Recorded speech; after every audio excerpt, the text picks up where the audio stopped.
Cheguei. Ai, gente, eu ando com uma preguiça de gravar vídeo, fazer vídeo, falar com gente. Não sei, tô numa fase estranha. Acho que você também, né? A gente está passando por um momento, quem trabalha com espiritualidade sabe, bem espiritual. Momento de transformação intensa. E por isso vim. Sei que eu tenho um papel importante aí, sabe? Para ajudar a pensar, ajudar a pensar. E também eu quero trazer para vocês umas experiências que eu tenho tido interessantes no astral há algum tempo já, tá? Há alguns meses. Eu vou tomar o cuidado necessário para falar sobre essas experiências, porque são experiências que envolvem meu amigo que morreu, né? E envolvendo ele envolve também uma série de pessoas. Mas eu tomarei o cuidado que é preciso para não chocar. E eu vou começar o vídeo dando duas indicações de filme. São filmes que, se eu não me engano, estão na Netflix. O primeiro é The Sound of Metal, o Barulho do Silêncio. É um filme de um baterista que fica surdo. Então, fiquem à vontade para assistir, o foco não é na bateria. Eu fui assistir achando que era, mas não era. O foco do filme é o tipo de filme que nossa, é um desbunde para mim. E se é um desbunde para mim, é um desbunde para quem me assiste também, tá? Porque ele é profundo, ele toca em pontos assim bem angustiantes, mas num bom sentido. Claro, uma pessoa que fica surda por si só, e é baterista, você já pensa na angústia que é. Mas o filme traz vida, né? O foco do filme é na vida, é na superação. Então, é um filme bacana de vocês assistirem, porque além de tudo traz a questão do dependente químico, né? A questão de como funciona e como é o tratamento da adicção, né? Porque o cara, antes de tudo, tinha um problema com drogas. O filme não mostra ele com problema com drogas. Isso é legal. O filme já mostra a partir do momento que ele estava já abstinente há alguns anos, acho que há 4 anos. E ele era um baterista. Então, você percebe que quando ele fica surdo, os comportamentos do adicto aparecem, porque você precisa lidar com a frustração. E o adicto, todas as pessoas que têm essa tendência à adicção, à compulsão, elas não têm tolerância à frustração. Então, todos nós somos assim, de uma forma ou de outra, principalmente quando passamos por períodos de luto. Então, quando você recebe um diagnóstico, seja ele de surdez ou qualquer outro diagnóstico, você passa por um período de raiva, por um período dos processos do luto, das etapas, né? E aí vocês vão perceber que o universo não deixa nenhum dos filhos dele sozinho, né? Então, aparentemente vira um caos, mas depois a ordem começa a surgir e dentro dessa ordem uma nova proposta de vida e uma proposta de vida surpreendente, com um tratamento interessante dentro dos dependentes químicos surdos. Então envolve todo aquele processo de grupo, de terapia, de processo de transformação aprofundado, né? O livre-arbítrio e as falas, os diálogos, as etapas do luto, a personalidade, o comportamento, né? Que você vê que o comportamento fica adoecido, mas ao mesmo tempo é o que é. Então deve ser acolhido, deve viver mesmo as escolhas e fazer o que tem que fazer para depois se arrepender, se for o caso, ou tomar outras decisões. Então o filme é um desbunde, tá? É um desbunde para quem quer aprofundar os seus processos, né? Porque através dos filmes, né, gente, a gente tem possibilidade de dar mergulhos em nós mesmos, assim, fantásticos. E eu acho que o principal, por exemplo, desse filme que eu vou indicar agora, que é o Em Busca de Mim, tá na Netflix. Assisti hoje, inclusive, hoje é dia 7 de fevereiro, agora são 7h30 da noite. Esse filme que eu assisti hoje, Em Busca de Mim, é legal, puxa, é assim, você no início pode até ter vontade de parar de assistir, não sei qual é a sua, né? A pegada o filme não engrena de primeira, ele engrena de terceira. Então você tem que ir até a metade do filme e aí você entra, poxa, quem gosta desse canal ou do meu conteúdo precisa assistir. É sensacional e dá uma oportunidade das pessoas, né, que não têm tempo para fazer um retiro de autoajuda, um retiro de meditação, um retiro de vivências mais aprofundadas em si mesmos, né? De poderem ter esse mergulho lá com uma misturada de técnicas e formas legais de explorar o interior das pessoas, que todas as pessoas têm traumas, que todas as pessoas carregam dores, e o filme explora tudo isso de uma maneira muito única. É sensacional. Para quem gosta de constelação familiar, para quem gosta de essa pegada de vivência terapêutica transformadora, esse é um filme que caiu no meu colo hoje, como sempre, maravilhoso, né? Meus guias me colocam aí, meu inconsciente, sensacional, precisam assistir. Inclusive quem é meu paciente precisa assistir, vocês vão adorar. Porque o bacana é isso, quem nunca teve a oportunidade de ter vivência forte, né? Percebe como o que eu tirei desse filme para os meus pacientes, né? É assim, eu trato pessoas em grupo e em proposta de constelação, por exemplo, que o meu trabalho hoje em dia é mais bruxaria do que constelação, né? Mas a gente chega lá, em ancestralidade.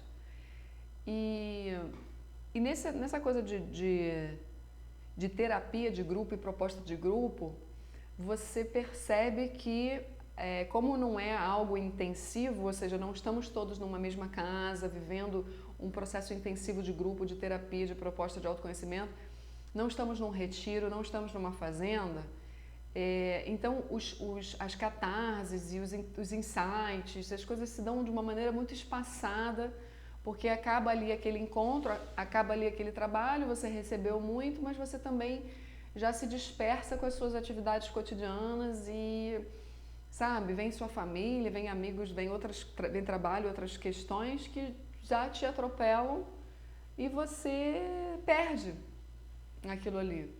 Então, um filme desse faz você perceber o quão valioso é você ter uma proposta de terapia que vai te levar a um desbloqueio. Para ver um desbloqueio, você tem que querer ver. Para querer ver, você tem que se entregar.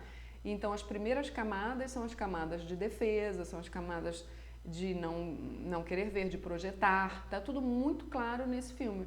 Depois que ultrapassamos essas camadas, aí sim, a pessoa se permite ser tocada, e aí passa a confiar, porque todos são muito desconfiados e muito sofridos, e pessoas carregam muitas memórias que não têm acesso, né? Então estão toda hora reagindo a essas memórias.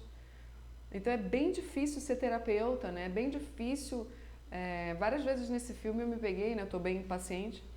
Eu me peguei assim pensando, porra, esse cara teve paciência, mas eu entendo que eu também tenho que ter. Um processo terapêutico você tá recebendo pessoas que estão doentes. E todos estamos, né?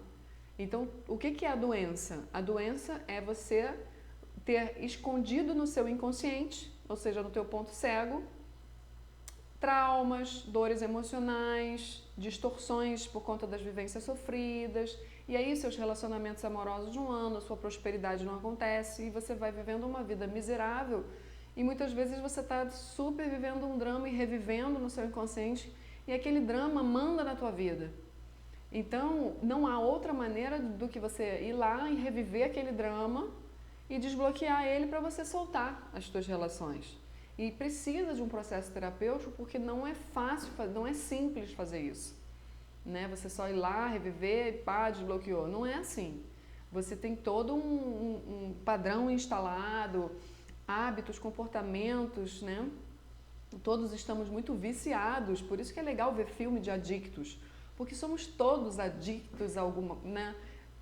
Usando assim o termo de uma maneira errada, mas somos todos adictos de uma certa maneira. Nós viciamos o nosso cérebro, nós fazemos coisas que são nocivas para nós mesmos, nós buscamos prazeres imediatos, soluções instantâneas e, enfim, né? Então você tem que ir lá, mergulhar num trauma, porra, desbloquear aquilo ali e mudar a sua vida toda que está condicionada, girando em torno daquilo ali, não é uma coisa tranquila e fácil. Por isso que eu sou super favorável a retiros e a vivências, sabe? De grupo, porque o grupo ele alavanca o processo, mas você estando fazendo uma terapia quinzenal, uma terapia mesmo semanal, e depois que sai da terapia vai já e desconecta do que trabalhou, né? Às vezes nem foi bem trabalhado. Então, por isso que é um investimento que você precisa focar para fazer, sabe? Para você não perder nada, para o seu dinheiro valer a pena, para que você tenha um bom aproveitamento, né? Tá? Então, são 2 filmes assim que são um desbunde nesse sentido. Tá? E aí vamos aproveitar para já entrar na parte de compartilhamento de vivências astrais, né? Eu venho vivendo um processo com um amigo que desencarnou e agora no astral a gente já vem tendo contato há bastante tempo, tá? Ele conseguiu fazer contato comigo através de um mentor. E eu fui acordada de madrugada, não era nem madrugada, tá? Mas é que eu já estava dormindo algumas horas, eu fui dormir cedo.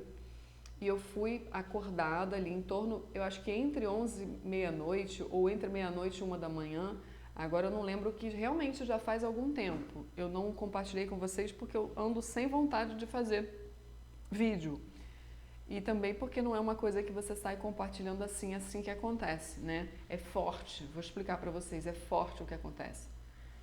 Além de tudo, ele foi um amigo, né, encarnado aqui.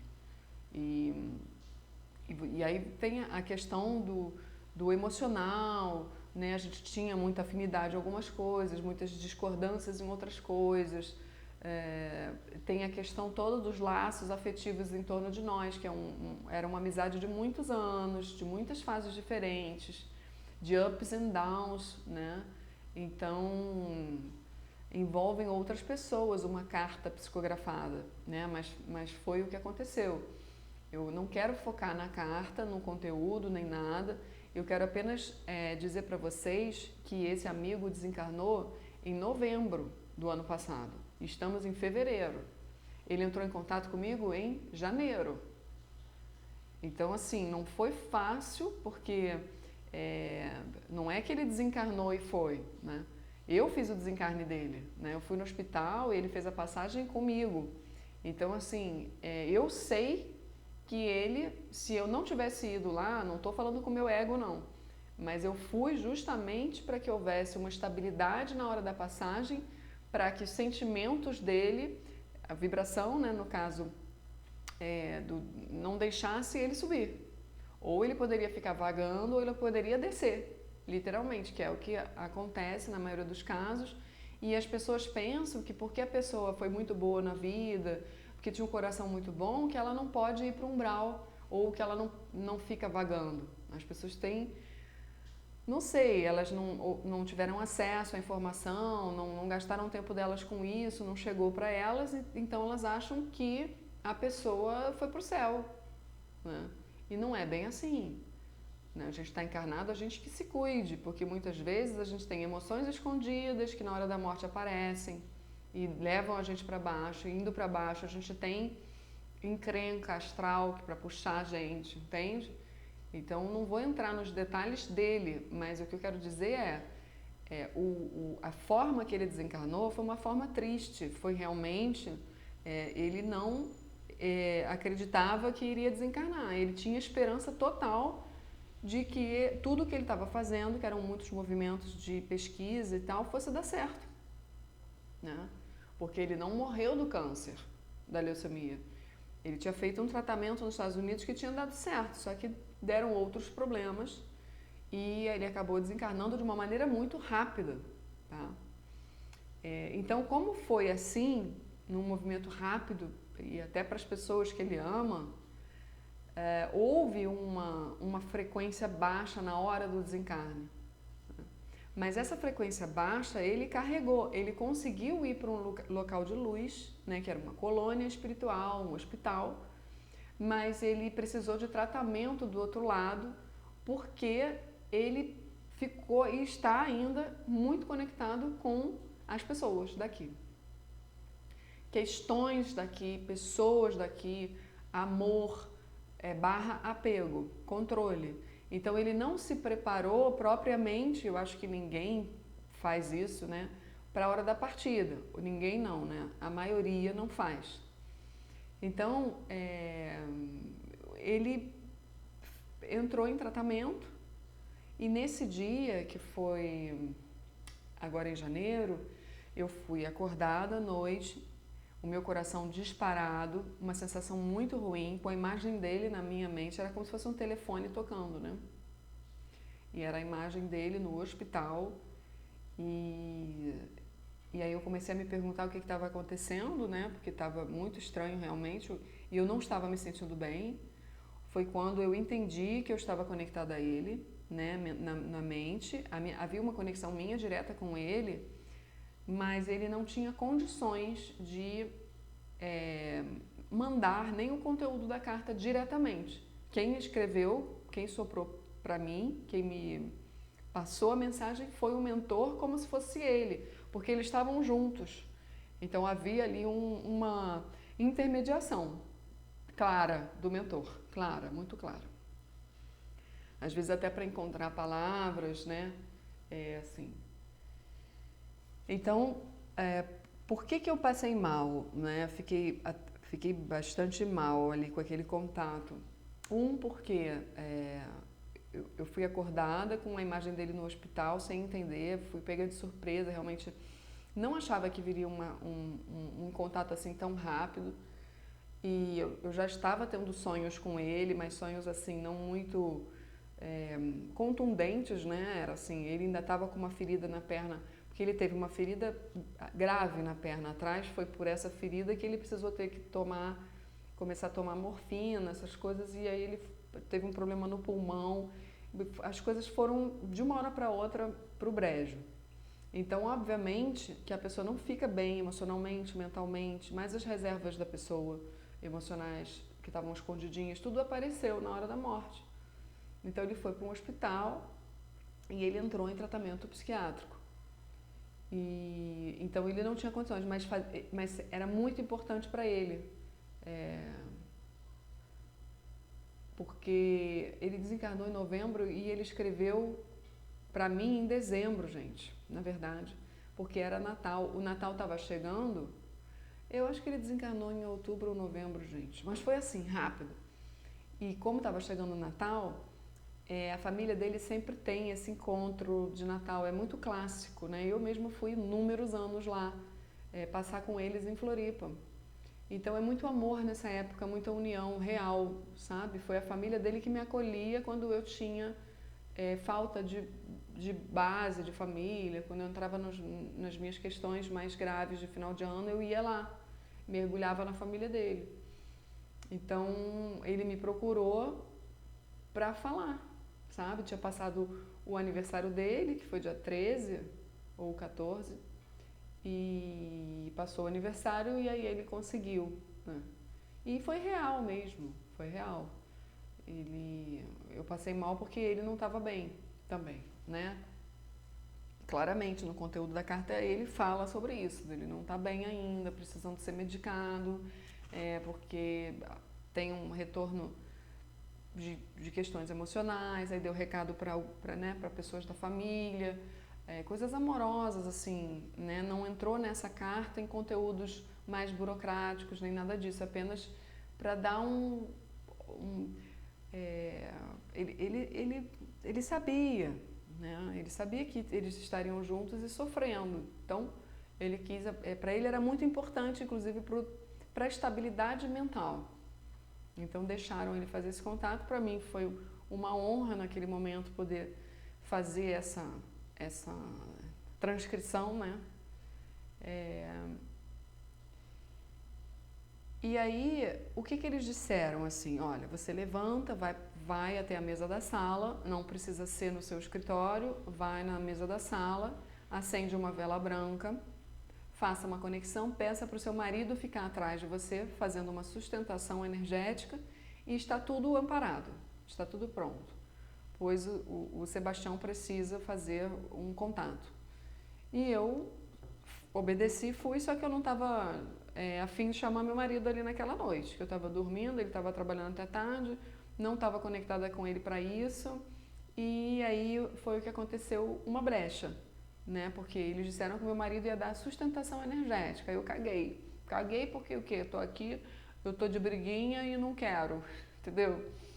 Me lasquei por dias, porque assim, através de mim foram feitos alguns outros trabalhos naquela semana. Depois desse contato, abriram-se portas para tratamento, inclusive de vó, né, de conseguir uma conexão com a avó. Aí disseram que estava outra avó junto, que era a avó do marido dele. Então, assim, foi muito bonito tudo que aconteceu, mas para mim foi muito intenso também saber e sentir como ele estava. Ele não estava bem, então eu senti aquilo, sabe?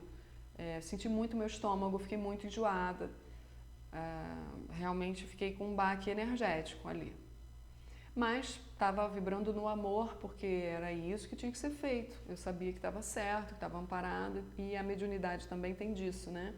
Não é que você não esteja amparado, é que cada um sente de um jeito. Então eu conectei realmente com o campo dele e me senti mal, e é o que geralmente acontece.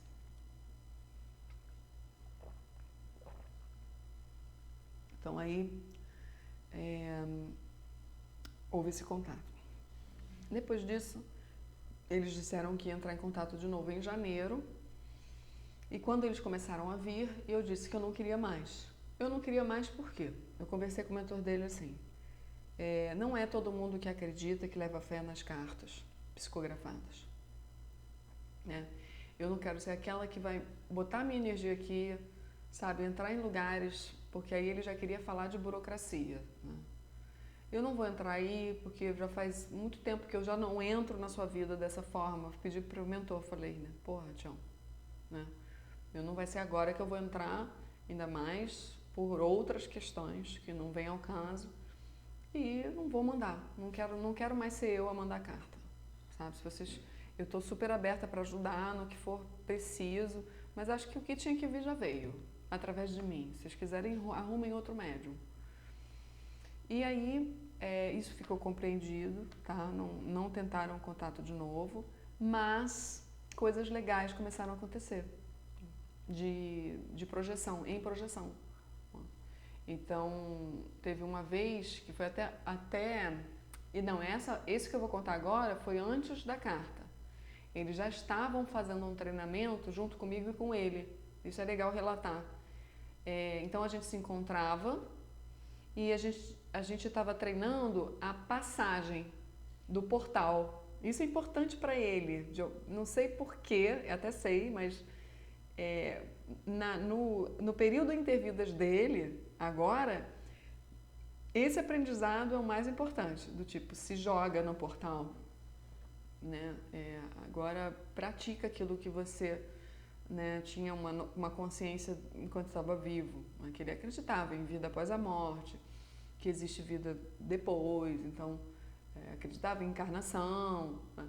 Então, só que na hora da passagem ele teve dificuldade, esse sentimento de apego, sabe? Então ele ficou em treinamento, só que aí, nessa experiência eu já sabia que era sonho dentro do sonho.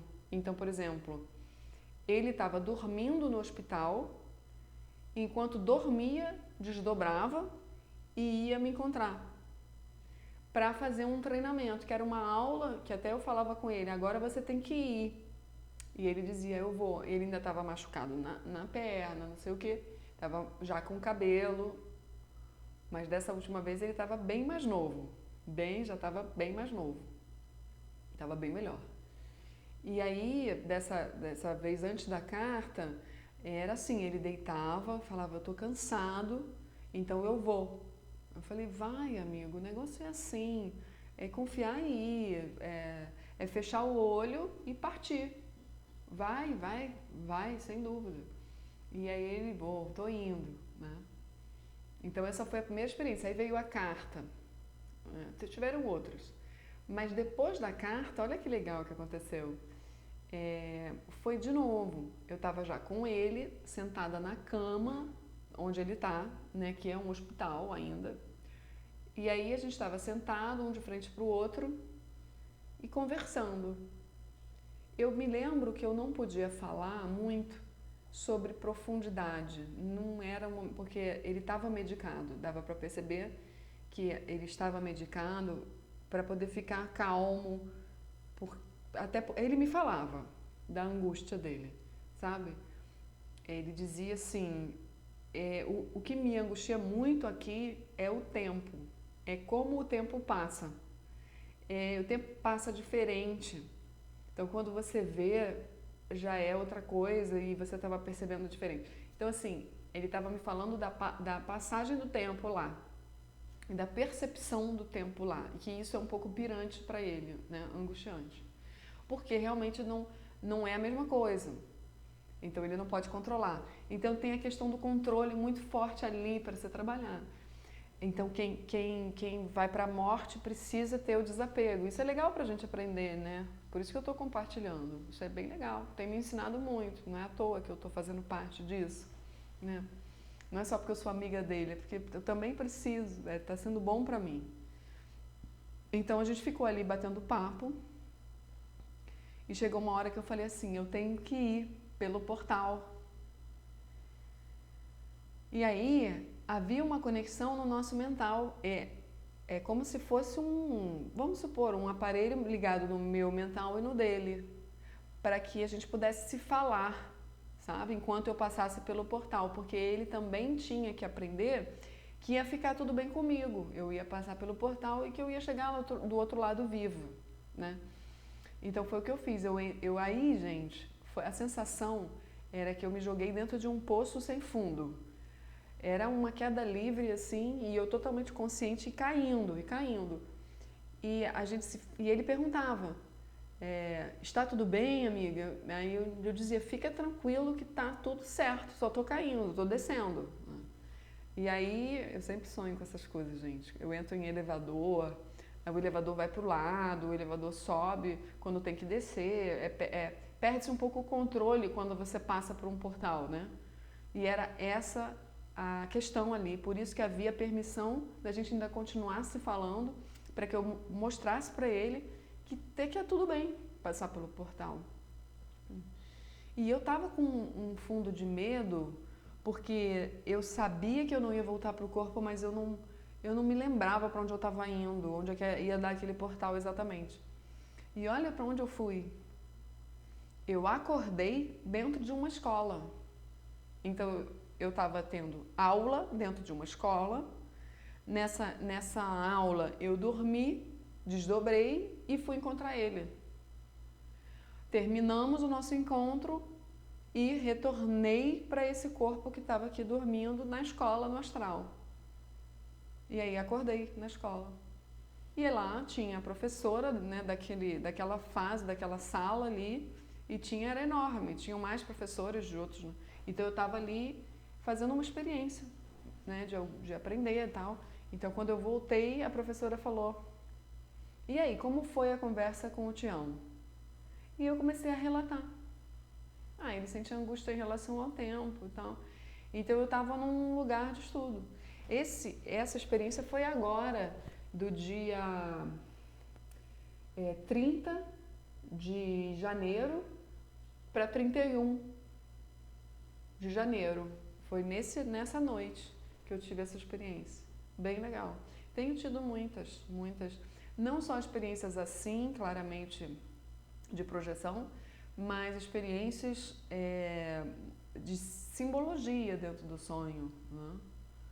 Uma coisa que eu tenho, né, coisas que são tão profundas, tão nossas, que não dá para relatar, mas entendimentos profundos, revelações, sabe? Que você tem que ter calma para acordar. Você tem que ter calma para acordar, para poder lembrar e administrar tudo, deixar a memória vir também, né? Tá? Bom, por hora era isso que eu tinha para relatar. Espero que vocês tenham gostado, tirado bom proveito, que vocês assistam esses filmes, que eu acho que vocês vão, depois me contem, tá? E indiquem para outras pessoas, porque como eu disse, são filmes que ajudam a gente a fazer terapia. Enquanto a gente está assistindo, a gente está fazendo terapia. Essa é a pegada desses dois filmes. Tá bom? Beijo, boa noite.